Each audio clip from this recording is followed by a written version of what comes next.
Hello there, I'm Rafael Di Furia, back at it again for another episode of Not Your Average Globetrotter. This week I wanted to talk a little bit about some more comparisons between Italy and Portugal and living in both of the countries. Like I said last week, I'd recently received a comment about whether I prefer living in Italy or whether I prefer living in Portugal. And even on my Facebook this week, someone left a comment about maybe go back to Italy. And so let's just talk a little bit about these today. I'm Rafael Di Furia. This is another episode of Not Your Average Globetrotter, and roll that intro.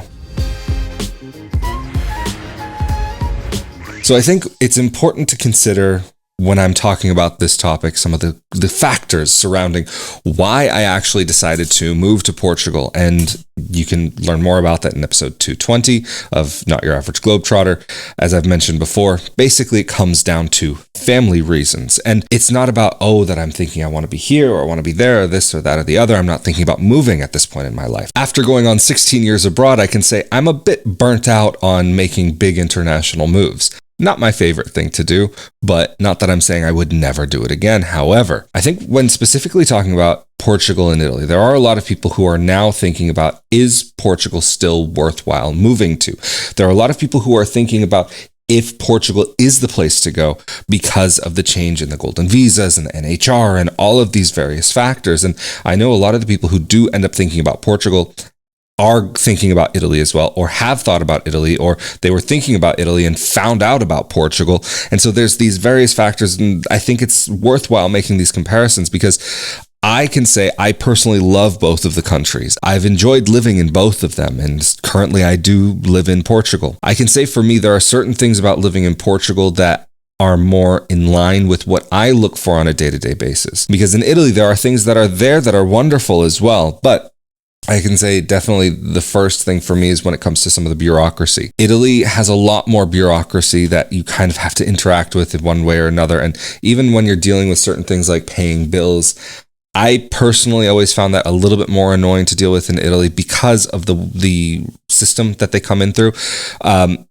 If you want to pay it in cash, in person, or whatever, even I think if you're paying online through your bank, and you're not set up with automatic debits, direct debits, you're going to have a fee to actually pay for each of those transactions. So that's a little bit annoying, in my opinion, to have to think about, okay, I have to pay the bill, but then I have to pay the fee to pay the bill. Like, not my favorite thing. And in Portugal, for example, instead of going to like a tobacco store, you can go to kind of like a pay shop, and it can either be like the same places you might find some lotto things, or to a post office. And so it just kind of depends on what exactly specifically is close to you is going to be more convenient, or you can pay through many things, the MBWay system. The MBWay system in Portugal is actually really interesting, that you can do interpersonal payments that's supposed to be quickly, and you can do it through your phone number, and it'll just go from your bank to the other person's bank. And so certain payments like that are a little bit easier, although banking in Italy, I always found to be a little bit more convenient, and the apps for the banks there, I always preferred, at least with the banking that I had set up. I'm not going to discuss which bank I used or am using and how I was set up specifically in that way.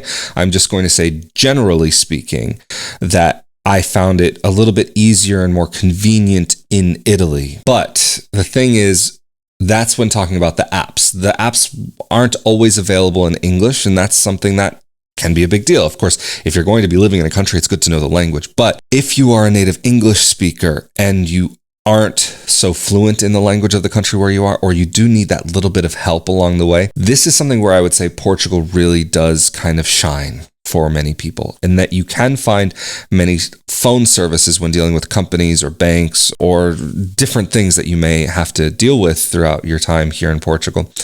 A lot do have English-speaking helplines. I mean, even when we're talking about the Portuguese healthcare system, as I've mentioned in previous episodes, not only is there an English-speaking line for the National Healthcare Service, but there is an English-speaking line for the mental care. So if you're having like a mental health care emergency that you need to call to the national service, I mean, I would say that's pretty amazing. In Italy, especially because the country is so much larger, the healthcare systems are a lot more regional, and the services that are available in your region are going to be a lot more dependent on what's there locally. You're not going to have some of those same conveniences like you do in Portugal. Like, for example, how in Portugal you have a healthcare app. There is a singular app where you can get your prescriptions or your referrals for certain tests and so on. In Italy, that was not my experience at all. And the interaction with the healthcare system there was more like you had to do things in person.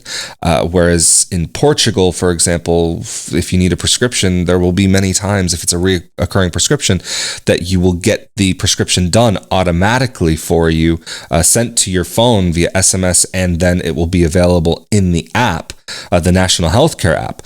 So that's really nice to not have to go to the healthcare provider. Granted, there are many doctors in Italy that if you call them up or send them an email and say, hey, I need XYZ, that they will take care of that for you. But there are some older doctors who aren't as much up on that, and it might be easier to actually visit them in person. That's another thing, though. I've mentioned also dealing with healthcare services in Italy, like, for example, when there was walk-in services at regular doctors, at least pre-2020.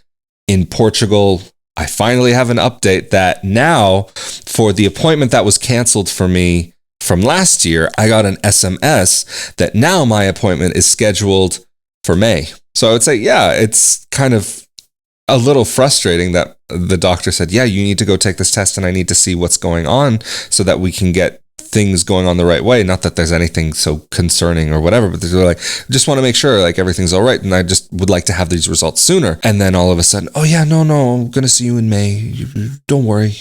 You'll be fine. Because I was rushing to get everything done last year. I'm like, what was the point in bothering to do all of the rushing for last year if I'm not going to have the appointment for halfway through this year? So, of course, looking into personal private healthcare is something that has come up, and I've just been comparing prices and looking, is it worth it? Is it not worth it? In some banks here in Portugal, you can get healthcare services through your bank, and it's an extra, I don't know, 10, 14, 30, depending on what kind of level of care that you're looking for. And then even sometimes with the basic insurance that you can get a doctor to come and visit your apartment for anybody who's living in your apartment, not just for yourself. So anybody that's within that same address. So I was like, that's actually really interesting. But then when dealing with certain things as well, like with getting around, I found myself in Italy looking to do a bit more travel domestically because there were a lot more trains available. In Portugal, you have a lot of buses available, but with traffic and having to deal with those sorts of things, especially after living in Italy and having gotten used to dealing with a pretty robust train system, looking at going back to buses is not the most exciting to me. Granted, I've taken buses and I will take buses, but I definitely have a much stronger preference for trains because in Italy, I mean, you can still take relatively low cost flights, but many times taking a train is just much more convenient because the train station will be located either in the city center or just outside of it, but still relatively easy enough to get to be able to get to a lot of places, especially if you're on a high speed line. Not only that, but you can travel internationally from many locations. Okay, maybe you'll have to change trains at a major station, but I mean, say for example, where I used to live in Rovigo, I could get from pretty much Venice all the way down to Naples on the same train line. Or if I wanted to go to Milan, I could go Rovigo, Bologna, Milano. And even from, if I wanted to take the flights from these areas, because I lived in this particular part of Italy, I could have chosen from either of the Venice airports or the Verona airport. The Verona airport would be a little bit more annoying to get to, at least by train, but then also Bologna was super accessible, and that actually for me was a great option if I needed to get someplace, because once you get to Bologna, I mean, whether you're taking a train or a plane to or from anywhere, you've got access to basically the whole world. Not just Europe from that particular location. Granted, okay, you're not going to have the best connections with certain other parts of the world, but you still can get to just about anywhere from there. Or if you are wanting to fly anywhere in the world, Venice is a great option because the airports there go practically everywhere. But when taking care of things on a day-to-day basis, you'll have the certain interactions with how long something will take to get done, or maybe how long a service will take to get set up. And that was one thing in Italy that I noticed more often, that services would take a little bit longer to kind of get initiated or going. I mean, granted, here in Portugal, I am living in a higher tier city, like not like a smaller town, but like a larger, one of the country's largest cities. And so, yeah, there's things that are set up a little bit better here because of that. So that I will say might be part of it. But even then, I would say generally speaking, to get things set up, if you're looking for those basic things, those transfers could take days rather than weeks. Or even when you're looking to kind of open up a bank account, there are banks here where you can just walk in and get your bank account theoretically the same day. Although banking in Portugal, getting the bank account set up is a bit more annoying in Portugal than in Italy. But in Italy, there were times where I had to have because I opened up a couple of different accounts. Like one time when I was living in Merano, I wanted to get the local bank there. And then when I moved, I wanted to get another different bank that was more nationally focused. And then I also had another account elsewhere. But those accounts were easier to set up in some ways because you are opening an account there. In Portugal, generally speaking, what you're talking about is not opening up an account per se. You're applying for the ability to have an account. And so that can be a little bit annoying. There are some banks that maybe you have to wait a week or two or whatever, or a few days to get that approval if you can get the bank account. Plus, you have to have X amount of money in there just from the get-go. But then if you don't get approved, but they've had your money in the account, then they give you a check and you have to go cash the check. I mean, thankfully, I haven't had that situation come up. But this is another difference. There are banks here in Portugal where you can go and set up more easily. I'm not going to get into which banks and how and this and that. But again, when we're talking about some of the daily things, and these aren't necessarily those daily things, they are going to impact some of your daily realities because you will have to get these things set up, especially at the very beginning of your time in any of these countries. But then on a day-to-day basis, also, if we're talking about daily interactions or ease of doing things, in some ways, I might give that to Portugal a little bit, that there are certain things that are just easier to find here, that they're easier to do.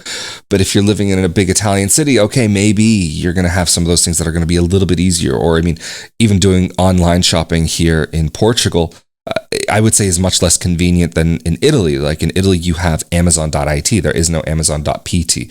If you are shopping on Amazon in Portugal, you're shopping from Amazon Spain, Amazon.es. And things can take a little bit longer. And sometimes I've noticed the estimated date of arrival isn't quite the same and it doesn't work the same way. So that I've found to be a little annoying. But I would say, though, shopping online in Italy, I was shocked by how fast some things would come. Granted, the last location where I lived in Italy had a distribution center close to it, but even then, I've heard in Milan, for example, of things being even more convenient when it comes to Amazon.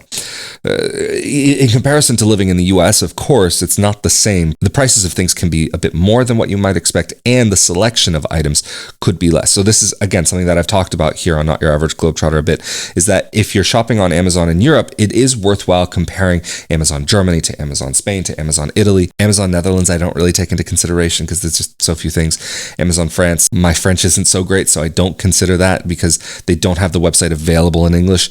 Amazon Italy and Amazon Spain don't have a version of the website available in English, but Amazon Germany does. So for some people that can be convenient. It is, I think, a machine translation and not actually the native website. But this also leads to one of the biggest things, that in Amazon Germany, if you do need customer support, especially by telephone, they do have telephone operators that can speak to you in English, and they at least advertise that. In Spain and Italy, that's not the case. When I've called up to Amazon Spain, I've actually had to speak to them on the phone in Spanish. My Spanish isn't fantastic, but I could get through the interactions. I believe both countries do have email options available by English, but I have also had the experience where I've tried just doing like a Google Translate and sending an email or a message and going back and forth. It's not convenient, but doable. Or there was the one situation in Italy where I was on the phone with the guy who was speaking Italian, and he said, "No, siamo in Italia, parliamo italiano." We're in Italy, we speak Italian. And then we get through the call, and he's seeing I'm struggling. He's like, then he asks me where I'm from, and I tell him I'm from the US. And he's like, "Oh, okay, then in that case we can speak English." I'm like, "Okay, come on, what's going on here?" I've told this story before, so I just want to tell the quick version of it. But then I'm like, "Where are you from?" He's like, "I'm from Egypt." And I was like, "Wait, okay." And we're here, granted his first language would be Arabic, but his English was fantastic. And he's just flat out refused to speak English because I don't know why, but he's saying, "No, siamo in Italia, parliamo italiano." And so this is also another thing that I would say gets into another factor of day-to-day life. When we're talking about the amount of people who speak English, I would say I find more people in Portugal who do speak English. Again, I do always say, if you're going to a country, learn to speak the language. 99% of the time, 98% of the time, I do find myself speaking the local language, even if I'm not fantastic, but I have the abilities to get my points across. Sometimes if I'm really struggling, I'll ask, hey, do you speak English? And then maybe I'll use a couple of words just to fill in. And most of the time, that's fine. There are some people who do see me struggling, and then they'll just flat out switch into English. But that specifically happens a lot more in Portugal. Like I mentioned before, there are times that it's really wonderful to be able to fill in those gaps. But then there's other times where I'm like, I'm really trying to learn Portuguese. I want to get through this. I want to get my Portuguese skills better. And they're just switching into English. And so it's like, whatever. Again, I'm grateful for it. But it's also a double-edged sword because it leaves me a little bit more reliant on my native language when I would like to be trying to speak more of the local language. However, in Italy, my experience was very much the opposite, that especially because I was in smaller places, but even Braga is not that big to begin with. And even when I've been to villages in Portugal, I've had a similar experience with people when it comes to linguistic abilities.